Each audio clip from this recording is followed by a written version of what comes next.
Hello guys, welcome to easy math. आज का हमारा टॉपिक है रेशनलाइजेशन। ये हमें 10 12 11 12 जितना आगे हम मैथ पढ़ेंगे हर जगह यूज होगा। अब रेशनलाइजेशन हम क्यों करते हैं, क्या रीजन है, कैसे करते हैं, चलिए वो हम लोग इस वीडियो के थ्रू सीखते हैं। तो देखिए, हमें पहले रीजन पता होना चाहिए कि हम रेशनलाइजेशन करते ही क्यों। देखिए यहाँ पे क्या लिखा है, if rational term present in the denominator like 1/√2। इसका मतलब क्या है, that is then it is not easier to show in the number line if the denominator term is rational। अगर डिनोमिनेटर टर्म हमारा रेशनल हो, इरेशनल की जगह, then it is easier to show in the number line. तो हम उसे easily number line पे show करते हैं। नंबर लाइन मतलब लाइक 0 1 2 3 एंड सो ऑन। तो रेशनलाइजेशन का हमें यूज तब पड़ता है जब हमारे डिनोमिनेटर में इरेशनल टर्म आ जाते हैं, क्योंकि इरेशनल टर्म को हम इजीली नंबर लाइन पे नहीं शो कर सकते हैं। इसलिए हम रेशनलाइजेशन का यूज करते हैं ताकि डिनोमिनेटर में जो इरेशनल टर्म है उसे हम रेशनल में कन्वर्ट कर सकें। अब कैसे, चलिए अब हम आगे समझते हैं। देखिए जैसे हमारा क्वेश्चन है, जैसे 1/√2। तो अब हम इसे रेशनलाइज करना है, तो इसका मतलब हमें पता है कि नीचे हमें लाना क्या है, 2 लाना है। तो हम क्या करेंगे, एक बार अंडर रूट से एक बार अंडर रूट टू से मल्टीप्लाई कर देंगे, एक बार अंडर रूट टू से डिवाइड कर देंगे, क्योंकि हमें पता है जब इन्हें दोनों को काटेंगे तो हमारे पास बचेगा 1, और 1 का इंटू करेंगे 1/√2 में तो कोई चेंज आने वाला नहीं है। इसलिए हम जो भी चीज़ करेंगे उसे डिनोमिनेटर और नोमिनेटर में एक साथ करेंगे, क्योंकि वो दोनों फाइनली कट ही जाएंगे। तो चलिए, अब हमें पता चल गया कि हमें लाना 2 है, तो हम सबसे पहले क्या करेंगे, अंडर रूट 2 से अगर इंटू कर दें तो हमें पता है कि अंडर रूट टू क्या होता है, अंडर रूट 4 हो जाता है। तो 4 किसका परफेक्ट स्क्वायर है, 2 का। इसलिए हमने क्या किया कि अंडर रूट 2 से इंटू कर दिए, और इसलिए अंडर रूट 2 से ऊपर भी हमें इंटू करना पड़ेगा, क्योंकि इसलिए हमने अंडर रूट 2 से दोनों साइड इंटू कर दिया। अब देखिए ये क्या हो जाएगा, ये तो ऐसे भी कट जाएगा लेकिन हमें काटना नहीं है। तो हम क्या करेंगे, ऊपर क्या बचेगा हमारा, under root 2 upon under root 4। अब ये क्या हो जाएगा, अंडर रूट 2 अपॉन 2। तो ये हम देखिए हमारा डिनोमिनेटर कहाँ से हो गया, इरेशनल से रेशनल में कन्वर्ट हो गया। तो इस मेथड को हम क्या कहते हैं, रेशनलाइजेशन। जैसे हमारा क्वेश्चन हुआ, ये अभी जो हमने आपको समझाया है। अब देखिए, rationalize the denominator of 2 + under root 3। तो चलिए देखते हैं हमें रेशनलाइजेशन किसका करना है। क्वेश्चन है हमारा, रेशनलाइज करिए 1/2 + √3 को। अब हम ये जानते हैं कि a क्या होता है, a² - b²। अभी हमने ऊपर पढ़ा हुआ है कि अगर हमारे पास a+√b हो और a-√b हो तो क्या हो जाता है, a² - b। तो ये देखिए, ये दोनों क्या है, ये है इरेशनल नंबर, बट कन्वर्ट किस में हो जा रहे हैं, रेशनल में। अब यहाँ पे भी देखिए वही चीज है, 2 + अंडर रूट 3 है, तो मतलब कौन सा टर्म है, ये। अब हमारे पास ये टर्म तो है, अब हमें चाहिए क्या, अब हमें चाहिए ये टर्म। उसके लिए हम क्या करेंगे, इस वाली टर्म से दोनों साइड मतलब डिनोमिनेटर में भी इंटू कर देंगे, और न्यूमिनेटर में भी और डिनोमिनेटर में दोनों साइड इंटू कर देंगे। तो इट मीन्स, चलिए दिखाता हूँ आपको मैं। अब जैसे मैं यहाँ पे लिख दूँ 1/2 + √3 इंटू कर दूँ 2 - √3 का अपॉन 2 - √3 का, क्योंकि हमें क्या, कौन सा फॉर्म बनाना है, ये वाला फॉर्म हमें बनाना है।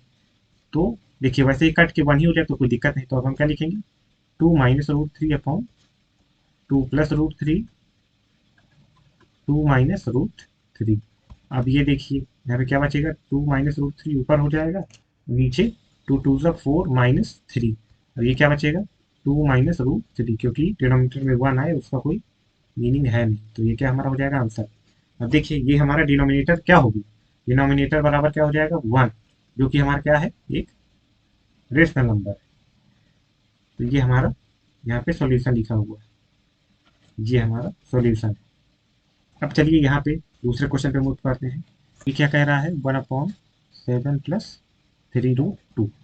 अब देखिए सिंपल सा, हमें पता है कि ये a+b है, a-b। तो हम क्या करेंगे, 7 - 3√2 से इंटू कर देंगे, और 7 - 3√2 से डिवाइड कर देंगे, क्योंकि कट के फाइनली 1 हो जाएगा। तो क्या लिखेंगे, 7 - 3√2 अपॉन a+b, तो ये क्या हो जाएगा, 7 का होल स्क्वायर माइनस 3√2 का होल स्क्वायर। तो हम क्या लिखेंगे, 7 - 3√2 अपॉन 7 7 = 49 माइनस 3 3 = 9। सेपरेट करेंगे ना, क्योंकि अगर ए बी का स्क्वायर है तो a² × b² होता है, तो हम सेपरेट करेंगे। पहले 3 का स्क्वायर 9 इंटू √2 का स्क्वायर 2 हो जाएगा। अब देखिए 7 माइनस 3√2 अपॉन 49 माइनस 9 2 18। तो ये हमारे पास क्या बचेगा फाइनली 7 माइनस 3√2 अपॉन 31। तो ये हमारा क्या हो जाएगा रेशनल नंबर। ये हमारा क्या हो जाएगा आंसर, क्योंकि देखिए ये हमारा क्या है रेशनल नंबर है, इरेशनल की जगह, क्योंकि देखिए ये इरेशनल है, कन्वर्ट किस में हो गया, रेशनल में कन्वर्ट हो गया। चौथे एग्जाम्पल देखिए अपॉन √2 माइनस √3। तो सिंपली हमें पता है कि ए प्लस ए माइनस बी है तो ए प्लस बी चाहिए, तो हमने क्या कर दिया ए माइनस बी ए प्लस बी ए प्लस बी, मतलब दोनों साइड जैसे अभी ऊपर किए थे। तो हमारा क्या बचेगा, यहाँ से टू करेंगे तो √2 प्लस √3 बचेगा, और नीचे क्या हो जाएगा ए स्क्वायर माइनस बी स्क्वायर। तो √2 का स्क्वायर क्या हो जाएगा, इसको हम कैसे लिख सकते हैं √2 ऐसे हम क्या लिख सकते हैं √4, इसे क्या लिख सकते हैं 2। तो वही लिखा हुआ है, ये हमारा क्या हो जाएगा आंसर हो जाएगा। क्योंकि यहाँ देखिए 2 माइनस 3 है तो क्या बचेगा 1, लेकिन लेकिन वैल्यू किसकी बड़ी है माइनस वाली वैल्यू। और यहाँ पे देखिए 2 बड़ा है कि 3, 3 बड़ा है, 3 के आगे कौन सा साइन है माइनस का, तो यहाँ पे कौन सा साइन लगेगा माइनस का, इसलिए हमने यहाँ पे माइनस का साइन लगाया। अब चलिए सबसे पहले हम सकते हैं law of exponent for real number. जैसे हमारे पास कोई कांस्टेंट है ए, उसकी पावर क्या है m, पावर कहिए एक्सपोनेंट कहिए, तो जो ये इसका एक्सपोनेंट है इसे हम क्या कहते हैं पावर कह लीजिए या तो एक्सपोनेंट कहते हैं। तो चलिए जैसे यहाँ पे देखिए, और इसे क्या कहते हैं बेस कहते हैं। Let a comma n and m are natural number, then a exponent m, इसको क्या कहेंगे एक्सपोनेंट कहेंगे एम को, और ए को क्या कहेंगे बेस। अब चलिए ये कुछ फॉर्मूलेज हैं, कुछ रूल है। जैसे हमारे पास ए एम ए एन हो तो सिंपली क्या लिख सकते हैं a m plus n if base is same. जैसे मैं कह दूँ कि 2 की पावर 5 इंटू 2 की पावर 6, तो हमारे पास क्या देखिए बेस सेम है 2 है 2 है, तो 2 लिख देंगे और 5 प्लस 6 कर देंगे, इसका वैल्यू क्या आ जाएगी 2 एक्सपोनेंट 11, या एक्सपोनेंट की जगह मैं पावर प्रेफर करूँगा कहना, तो 2 की पावर 11, तो ये हमारा क्या हो जाएगा आंसर। तो देखिए अगर बेस हमारे सेम है तो हमारी पावर्स क्या हो जाएंगी ऐड हो जाएंगी। जैसे यहाँ पे 2 की पावर 5 है, तो देखिए बेस सेम हो गया, तो हम क्या 5 प्लस 2 इक्वल टू 7 लिख सकते हैं। इसमें कह दो ए की पावर एन की होल पावर एन, तो क्या हो जाएगा पावर का मल्टीप्लीकेशन हो जाएगा एम एन हो जाएंगे। जैसे 2 की पावर 2 की पावर 3, तो 3 2 6, 2 की पावर 6 लिख सकते हैं। सिंपली देख लीजिए आप क्या 2 की पावर 2 3, तो हम इसे क्या लिख देंगे 2 की पावर 6। अप्रूव कर दीजिए, देखिए 2 2 4, 4 की पावर 3 इज इक्वल टू 2 की पावर 6, 4 इंटू 4 इंटू 4, तो ये क्या हो जाएगा 4 4 14, 4 64। तो सिंपल सा हम क्या लिख देंगे 64, और 2 की पावर 6 क्या होता है 64 ही होता है। तो देखिए दोनों चीज बराबर आ गई, तो हम क्या करेंगे दोनों की पावर का मल्टीप्लिकेशन मूव करते हैं सी। ये प्रॉपर्टी को आप बिल्कुल दिमाग में बिठा लीजिए, क्योंकि ये बहुत जरूरी हो चुकी है। इसमें कह दिए 2 की पावर 5 अपॉन 2 की पावर 4 है। तो देखिए जब बेस सेम होता है तो पावर जब ऊपर जाती है तो हम क्या लिख सकते हैं 2 की पावर 5 -4, जो पावर नीचे की ऊपर जाएगी वो निगेटिव में जाएगी, तो 5 - 4 इक्वल टू 2 हो जाएगा आंसर। आप पूछे वेरीफाई कर लीजिए, देखिए 2 की पावर 5 है तो हम 2 को कितने बार लिख सकते हैं 5 बार, तो 2 इंटू 2 इंटू 2 इंटू 2 इंटू 2, और नीचे 4 है तो 2 इंटू 2 इंटू 2 इंटू 2। देखिए 2 से 2 कट गया, 2 से 2 कट गया, 2 से 2 कट गया, 2 से 2 कट गया, बचा क्या 2। इसलिए जब कोई पावर डिवाइड में हो और बेस सेम हो तो ऊपर जाके वो निगेटिव में कन्वर्ट हो जाती है। जैसे मैं कह दूं कि 5 की पावर 2 अपॉन 2 की पावर 2, तो देखिए बेस क्या हो गया डिफरेंट हो गया, इसलिए इसकी पावर निगेटिव नहीं होगी।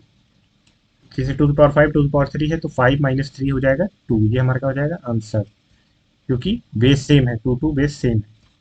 अब देखिए ए की पावर एम बी की पावर एम, यहाँ देखिए क्या है बेस डिफरेंट है बट पावर सेम है, तो हम क्या लिख सकते हैं ए इंटू बी की पावर एम, लाइक 3 की पावर 2 5 की पावर 2, तो क्या हो जाएगा देखिए बेस डिफरेंट है बट पावर सेम है, तो क्या लिख देंगे पावर को अलग करके 5 3 15 की पावर 2 कर देंगे, तो ये हमारा आंसर क्या हो जाएगा 2 to 5।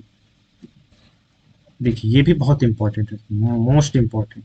अगर हम कहते हैं कि 2 की पावर -5 है तो हम इसे कैसे लिख सकते हैं 1/2 की पावर 5। अभी हमने पढ़ा था कि जैसे 2 की पावर 5 है अपॉन 2 की पावर 3 है, तो ये जब ऊपर जाएगी तो हमारी निगेटिव हो जाएगी, तो हम ऐसे भी तो लिख सकते हैं 2 की पावर 5 इंटू 2 की पावर -3, क्योंकि अगर हम 2 की पावर 5 इंटू 1/2 की पावर 3 रख दें तब भी तो यही है, एक ही चीज़ तो है। हम इसे क्या लिख सकते हैं, 2 की पावर 5 इंटू 2 की पावर -3। प्रॉपर्टी नंबर ई के अकॉर्डिंग इसे हम कैसे लिख सकते हैं, ऐसे में। तो अब देखिए बेस सेम हो गया तो पावर जुड़ जाएंगी, तो 2 की पावर 5 - 3 तो हमारा क्या हो जाएगा 2 की पावर 2। ये है पूरा एनालिसिस ऊपर वाले रिजल्ट का। 1/5 की पावर 4 तो जब ऊपर जाएगा तो माइनस में कन्वर्ट हो जाएगी पावर। ये हमारी प्रॉपर्टी नंबर ई कहती है। ये तो याद रखिए, कॉमन है, इनका प्रैक्टिस करेंगे क्वेश्चन में तो होने लगे। जैसे यहाँ पे देखिए क्वेश्चन पे आइए, क्वेश्चन क्या कहता है, 7 की पावर 1/5 7 की पावर 1/3। देखिए बेस क्या हो गया, सेम हो गया, तो पावर ये ऊपर जाएगी तो निगेटिव में हो जाएगी। तो देखिए 1/5 माइनस 1/3 इज इक्वल टू 7 की पावर -2/15। अब देखिए ये क्या है, ए की पावर -n है तो हम इसे क्या लिख सकते हैं, ए की पावर n लिख सकते हैं। तो मैंने क्या कर दिया, 1/7 पावर 2/15। ये हमारा क्या हो जाएगा, रिक्वायर्ड आंसर हो जाएगा। Now to move on next example, 2 की पावर 2/3 इंटू 2 की पावर 1/3। अब देखिए बेस सेम है दोनों का, तो पावर क्या हो जाएंगी, ऐड हो जाएंगी। तो हमारी पावर क्या हो गई, ऐड हो गई। तो 2 + 1 = 3 थ्री, क्योंकि जब डिनोमिनेटर सेम रहता है तो हमारा ऊपर वाले नोमिनेटर में जो टर्म होते हैं वो इजीली ऐड हो जाती है। जैसे मैं कह दूँ 2/3 + 2/3 तो क्या हो जाएगा, डिनोमिनेटर सेम है तो 3 हो जाएगा और नोमिनेटर इजीली जुड़ जाएगा। तो 2 + 2 = 4। ये हमारा क्या हो जाएगा, आंसर। ये सब लोग तो पढ़े होंगे 5 6 में, ये तो बहुत सिंपल सी चीज़ है। अब चलते हैं अपने लास्ट एग्जाम्पल तक। तो हमारा एग्जाम्पल क्या कहता है, 125 की पावर 1/3। अब देखिए 125 को हम क्या लिख सकते हैं, जब इसका एलसीएम लेंगे तो हमारे पास क्या मिलेगा, 5 × 5 × 5। तो इसे हम सिंपली क्या लिख सकते हैं, 5 की पावर 1 × 5 की पावर 1 × 5 की पावर 1। अब हमें बताया था कि जब इंटू हो और बेस सेम हो तो पावर क्या हो जाती है, ऐड हो जाती है। तो क्या हो जाएगा, 5 की पावर 1 + 1 + 1। तो हमारा आंसर क्या हो जाएगा, 1 to 5 को हम क्या लिख सकते हैं, 5 की पावर 1 + 1 + 1 = 3। सिंपल से हम क्या लिखेंगे यहाँ पे, 1 to 5 की जगह 5 की पावर 3 इंटू 1/3। अब हमें ये पता है कि ए की पावर m की पावर n को हम क्या लिख सकते हैं, ए की पावर mn लिख सकते हैं। तो वही रूल यहाँ पे लगा देंगे तो हमारा आंसर क्या हो जाएगा, 3 इंटू 1/3। देखिए 3 से 3 कट जाएगा, हमारा आंसर क्या बचेगा, 5। ये हमारा रिक्वायर्ड आंसर हो जाएगा। अगर इसे काटना ना हो तो एक नियम और कर सकते हैं। देखिए जैसे हम कहते हैं कि 5 3 इंटू 1/3 है, तो अब हमें पता है कि, अब हमने ये तो पढ़ा ही था कि ए की पावर -n बराबर क्या होता है, 1/n, मतलब 1/a की पावर n। तो ये रूल यहाँ पे लगाइए, देखिएगा सिंपल सा। 5 की पावर 3 इंटू 3 की पावर -1 लिख सकता हूँ, क्योंकि 3 की पावर -1 ही तो है 1/3। तो मैंने रिप्लेस कर दिया इसको, इस वाले टर्म को इससे रिप्लेस कर दिया, सिंपल सा। तो हमारा यहाँ पे क्या हो जाएगा, 3 इंटू 3 की पावर -1। आप देखिए बेस सेम है तो पावर क्या हो जाएंगी, ऐड हो जाएंगी।